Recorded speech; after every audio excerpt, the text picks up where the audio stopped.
vomit.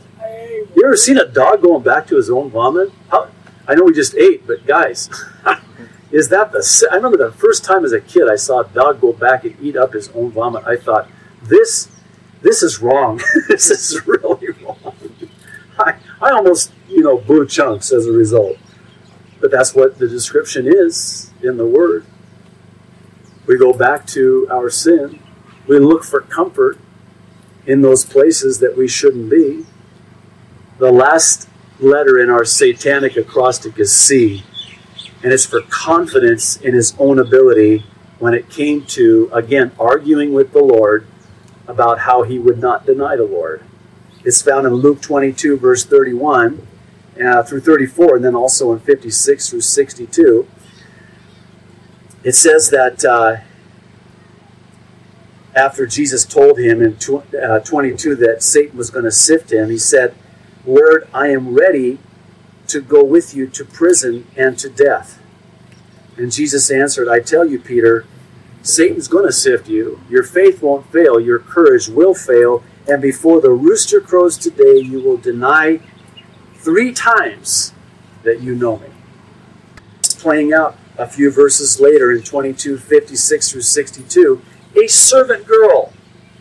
A servant. This isn't a Roman soldier. This is a servant girl. Saw him seated there in the firelight. She looked closely at him and said, this man was with him, but he denied it. 1 strike. Woman, I don't know him, he said. A little later, someone else saw him and said, you also are one of them. Man, I am not, Peter replied. So now an hour has gone by. You'd have think he'd have got out of there. No, he's still there. And an hour goes by. And he says, I don't know what you're talking about. Just as he was speaking, the rooster crowed. The Lord turned and looked straight at Peter. Then Peter remembered the word of the Lord that he had spoken to him. Before the rooster crows today, you will disown me 3 times. And he went outside and wept bitterly. Can you picture this scene? Peter has just messed up royally. He's just denied the Lord 3 times exactly as Jesus said he would. He has just been sifted as wheat by Satan exactly as Jesus said he would. And right there at that moment, when he denies the Lord for the 3rd time, we're told again, here's the graphic detail, Jesus is walking by and makes eye contact with Peter. Can you imagine how bitter of a moment that would be for him? Oh, I mean, not only did his heart sink, but that was it. Please don't think that Jesus looked at him and gave him stink eye. I believe that Jesus' eye contact with Peter was one of love, one of compassion, one of grace, one of mercy, one of forgiveness, as we're going to see in a moment. But he goes outside and he weeps bitterly. Guys, if that's where Peter's story ended, then what hope is there for us as men? I mean, how discouraging is this? I mean, I've just been up here for the last however long it's been. Don't look at your watches. 30 minutes. And I've been telling you how much of a failure Peter was and how much of a failure you are if you do what Peter did. Now, what kind of encouragement is that? What kind of hope is there in that? There's none. But Jesus isn't going to leave Peter there. You're looking at me. You're sitting there. You're looking at me and you're thinking, man, I've really messed up. You think this is bad. You don't want to know what I've done. You don't want to know what I've done. How many times I've denied the Lord. More than 3, that's for sure. I've messed up so bad. I've done all of these and then some in spades and invented more. It doesn't end there. We're going to see in a moment how Jesus is going to take it now to the next step for Peter. And that's where the hope is for you and me. I'm going to make a statement. I'm just going to say it as concisely and as clearly and as compassionately as I can. Here it is. Failure is good. Failure is good. I suggest to you that it's when we fall and when we fail, like Peter did here, that Jesus is at his best. How's that? I don't know. I don't know how he does it. I just know that he does it because that's who he is and that's how he is. Let me explain. Do you think that the Lord for a moment thought that Peter was going to succeed and not fail? Do you think that Peter's denial of him caught the Lord off guard? Do you think that this came as a surprise to Jesus? Do you think that Jesus was there going, Peter, oh, God, I knew it. I knew I should have never given you the keys.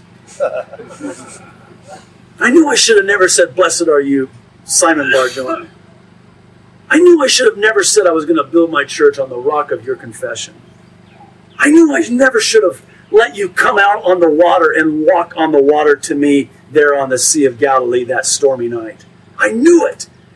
I knew I should have listened to the angels when I picked you to be a disciple who said, don't pick him. That's not a good one. Lord, find somebody else. He's going to mess up. He's going to deny you. Not a good choice. He's a complete and utter failure. Have you seen his resume? I'm going to say it this way. Every single one of us are failures. Failures. And that's a good thing. And here's why.